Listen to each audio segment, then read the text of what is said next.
My name is Doug Frazier, and I have been around with these jokers for a little while. And one of the things that we started doing was we set up a teaching network where we went out into the housing projects and started working with the residents in the housing projects to do things to help them.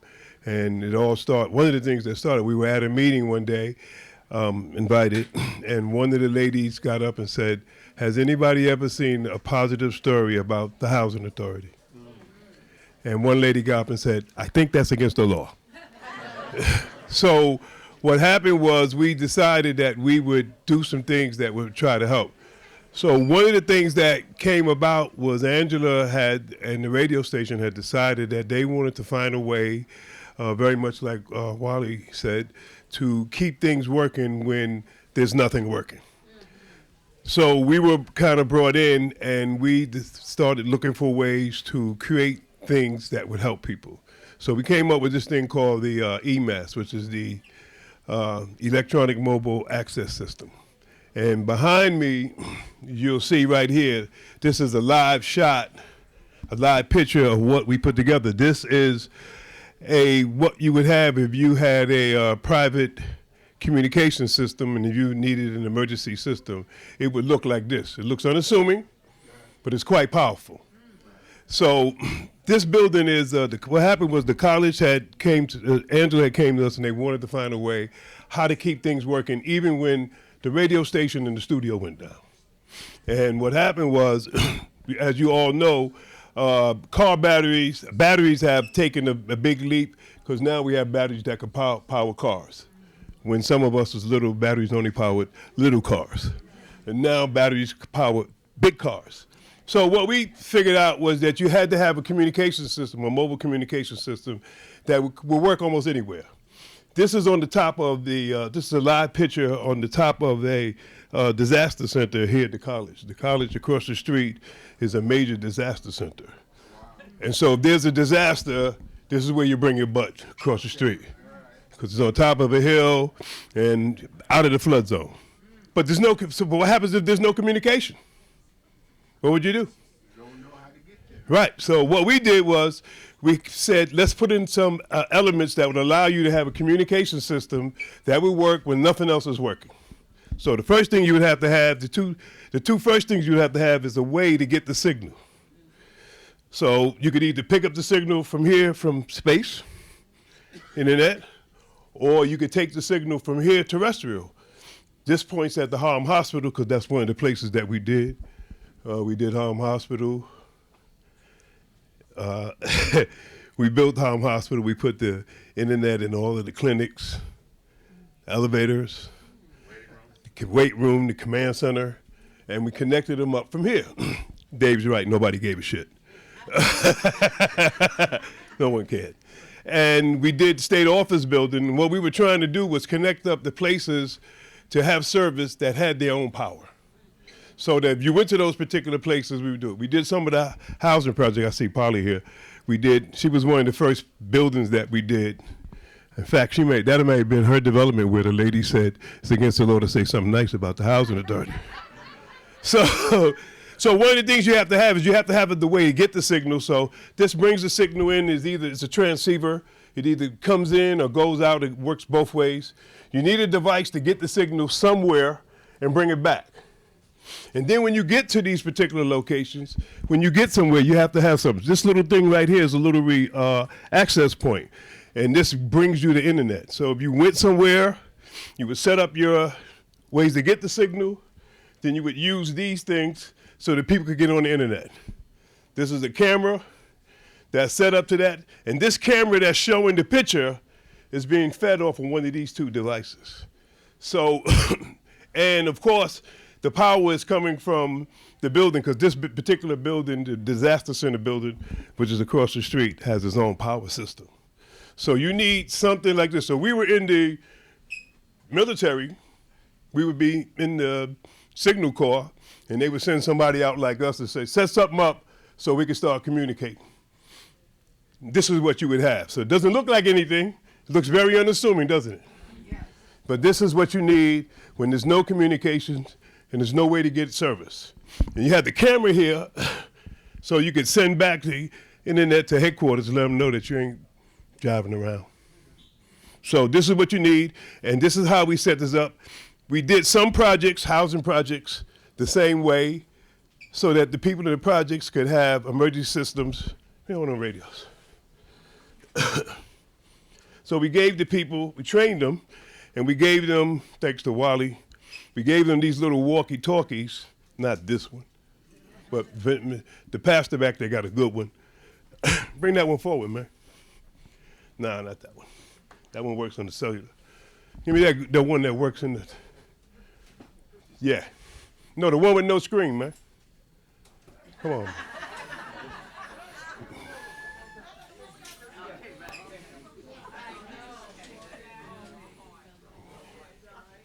Yeah, this is it. Yeah. So we give these radios out to the people that live, after we train them, the people that live in the projects, we give them these particular radios, because this radio, if you notice, has no screen on it. And so all you have to do is turn it on. Power on. 4, 5. And just pick a number. Yeah. You ain't got to know nothing. Turn it on and pick a number. 6. And if the number is 5, 5. then you tell your neighbor, what we tell everybody, put their thing on 5. And then if you're in your building and something happens, you could go, help me, I need help. I'm on the 18th floor, I'm on the 12th floor, and I can't get out of my house. And you can talk to the people who took the training, who are part of the virtual tenant patrol. Thank you, Polly. And the virtual tenant patrol allows you to use these devices. We also have a number of federal licenses. You wouldn't know that by looking at us. And one of the licenses that we have allows us to use these radios all over the place. We have some here, and we put them at the housing developments so that people can communicate when there's a problem. So they can talk to each other and find out when you need help. And some of those radios, there's also right behind here, there's a big giant radio antenna. Am I right? Where's Wally? There's a big giant radio antenna, right, Wally? That we have up there. So I just want to say this about Wally. We had these big satellite dishes on the bank building on 149th Street because we used to build cable systems. And one day there was a big storm, and I thought the antenna got knocked over. I went and got Wally, and Wally came with me. There was a big giant storm, and we went up on this building, and the wind was raging, and we had to secure this dish. So we got up there on the roof, the wind was blowing. Wally grabbed this big chain and a rope. He ran over to the antenna, and he started trying to tie it down. He said, Doug. And I was over in the corner going, yes.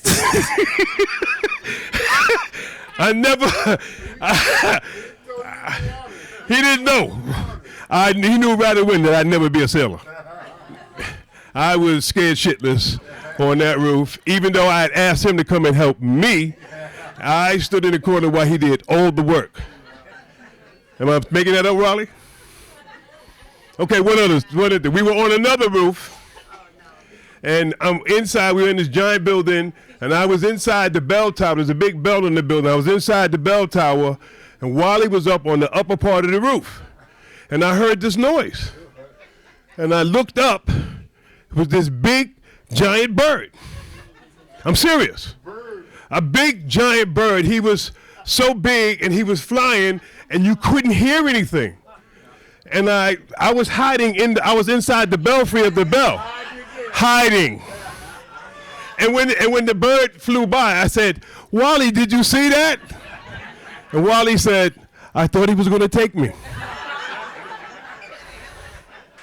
It was the biggest bird I ever seen. I mean, it looked like an osprey or something. We were in the Bronx. I'm serious. Well, you know, one thing about us men, we know who's a punk and who's not. And we don't try to hide it either. Unlike others. So to kind of wrap everything up, one of the things that we learned is that you have to have resiliency in the communication networks. You have to have a way to make things work when there's nothing working. Nobody thought about that. I was around when they had the 911. When they knocked down the buildings, Stu called me on the phone. He said, hey, guess what? They knocked down the buildings. I said, what buildings? He said, the World Trade Center. I immediately called my daughter, who had a cell phone. I brought her a cell phone, $1,000 a month. I like to broke my neck, wondering who she was going to talk to. And I called my daughter up and I told my daughter, do not get on the subway to come home. Get on the bus and come home on the bus. And then after about, Stu called me again and said, hey, they just knocked down another building. And one of my friends pulled up and we drove down to, my daughter was going to school at 57th Street. We drove down there and I went and got my daughter. I went and picked her up from down there and I didn't want her coming home by herself. And what I learned is that when there's an emergency, the first thing you do is worry about the people who you care about the most. Usually your kids or the people who are like your kids. And once you get them secure, you're okay. And back then, they didn't have the kind of communication systems that we have now. So the idea is to teach people how to use the communications, because everybody talks about getting the internet and how much it costs. That's all bullshit, because there's no price that's going to be beneficial when you're a poor person. So what you really need to do is be able to figure out, what the heck do you do with it? How do you use it? What do you use it for? And so these are some of the kinds of things that we do. And if you look up, Stu will tell you later, we got a lot of stuff that we've done in the authority around and some of the housing buildings. I thought that was you. I thought that was you, Angeline. We did her building. We did Angeline's building. And when we did her buildings, first thing she said was, we got to do the back stairwell. I said, somebody cleans the back stairwell. Why don't we do the parking lot? Because people back there doing stuff. So we put a camera in the parking lot, and people were able to see who was coming. Obviously, that took a lot of the. Oh, okay, wow, Stu. So this is one of the. Wow, look at Dave. This is one of the channels. This is one of the streams that we run. We run like 10 different servers, where we allow people to stream for stuff. I was just having a conversation out there with someone who was talking about how they're on YouTube and they keep canceling their, they keep canceling or taking their work out and rejecting it. And so what we learned was, you got to have your own platform. What are you going to do with the internet? You got to have your own platform, and we have like 10 different servers that we have our own platform, and the only person that supervises it is me and my cat, Mr. Kitty. And Mr. Kitty is a girl, so he can take a joke. Wally would have talked. Yeah. I just wanted to say that when I started, I said that I started with NISM and the CERT. And the reason why I went there, not for emergency preparedness, I went there because I was the chief engineer here, and we were looking for some kind of way to keep the station on the air when you had a blackout. Well, I never found it at CERT, even though I found other good stuff. But guess what? It was right here in the community with these guys. And that's why you gotta have a community emergency response, because what you need is here. Good thing that bird didn't take you, bro. And I still haven't paid him for the work that he did that day. He ain't get shit from me.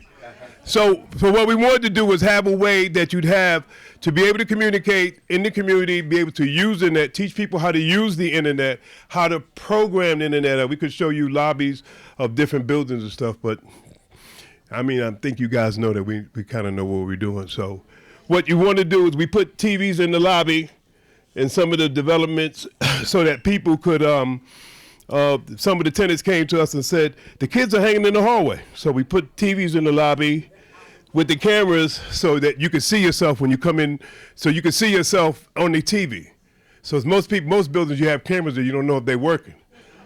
But if you walk in the buildings, you look at that camera, you be going, oh, that shit's working because I can see myself. And the kids stop hanging in the hallway in the lobbies because they don't know who can see them. They neighbors, they friends. And then we also have a chat function at each building, so you could actually get on the chat and say, yo, get your ugly butt out that hallway like I told you. So, you need to have things where people can come together as community and have ways where, so you see the chat here. and people could get on there and chat and talk about who's in the building or whatever. Yeah, well, it's not. You said CC? Huh? Sometimes you want to see who's coming into the apartments or whatever. Yeah, we have we have cameras in the lobbies in certain buildings where the virtual tenant patrol, like in Angeline and Polly's building, where the tenants can look on their phone and see who's coming in and out the lobby.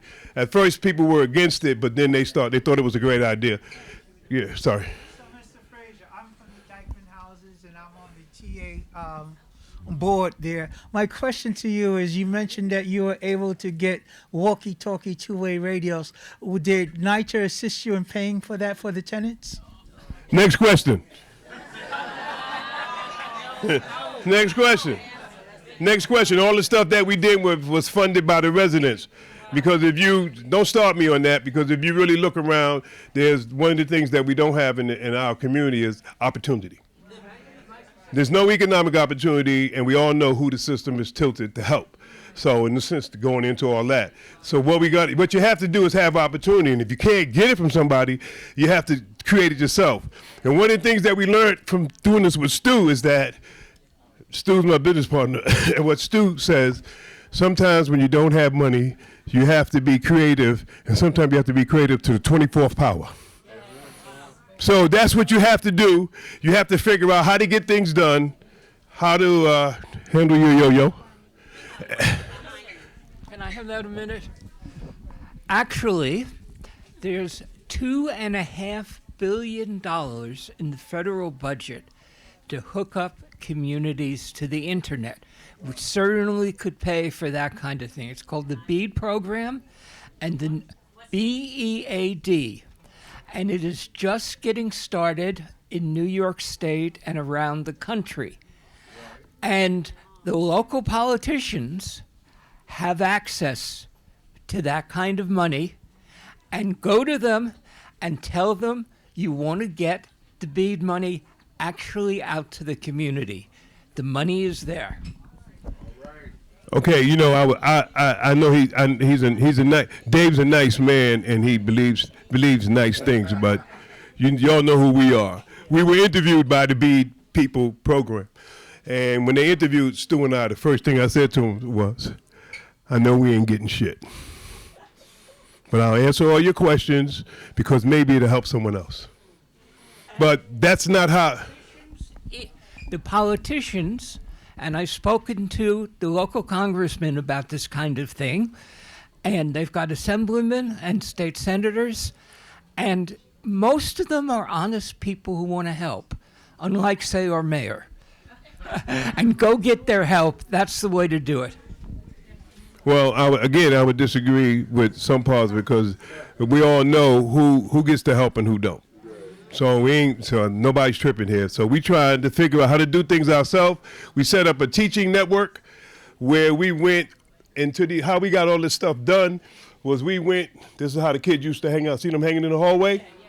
So what we did was when they would hang in the hallway, what you see here, they would hang in the hallway. We would record them hanging in the hallway and then put it on the screen in a loop.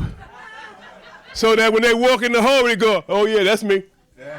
I'm just standing in the hallway doing nothing, and I don't live in the hallway.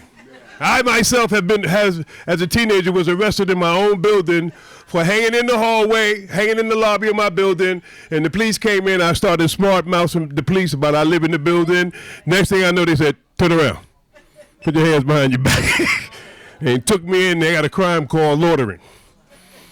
I went down to the Tombs, and I spent time in the Tombs for loitering.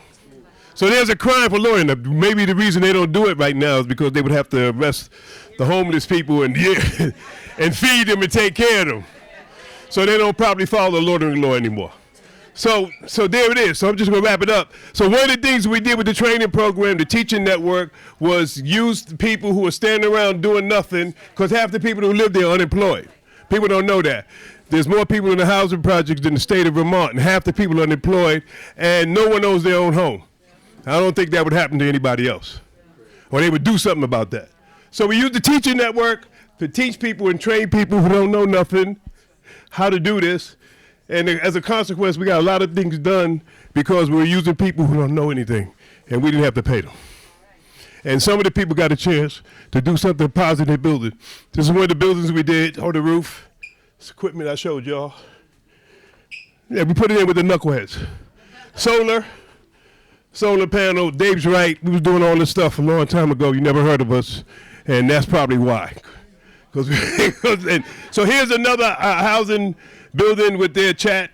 And so you can see, like if you go on your phone, you can see the lobby, 2 lobbies. Say those kids, they used to hang in this hallway. That's why we did this building. And we did this a camera we put outside so that you can see the kids if they outside or whoever. And you, no, I'm not about, you know.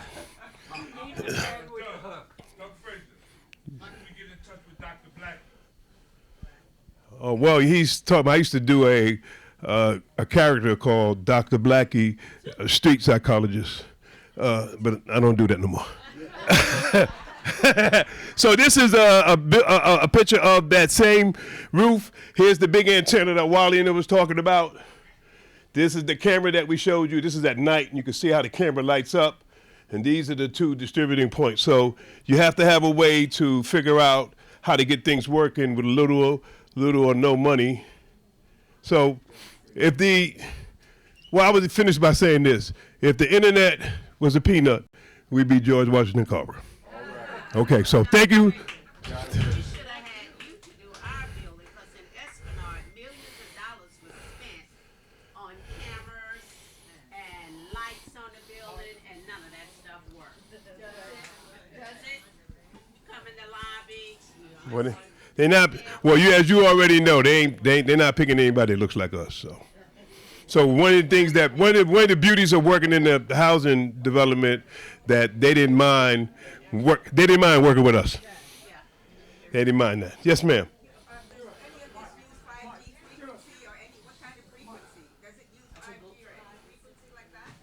We use. Okay. So, okay. If you want to know about frequencies. All right, so he had a picture there. So what we use is 60. We use 2 different frequencies. We use 3 different 60 gigahertz. We use 5 gigahertz, and we use 2.4. So we use whatever we can get our hands on that's readily available, and we use that. We like MacGyver. We use stuff in a way that you're not supposed to. That's what MacGyver does. I just want to ask. Yeah, what Dave's saying is that. Say that. The 60 gigahertz is using has just got out of the research labs, and people like Verizon haven't been able to make it work. Well, it's easy to make something work when you don't got no money. I just wanted to ask you, what is the range of these radios that you're? Well, okay, so some of the radios that we showed you on the roof, some of them have a range of 10, 20 miles. Some of the hand radios have a long distance of the radios, not the ones that with an antenna on it. But if you get a licensed radio like this, Pastor, how long is the licensed radio distance, Pastor?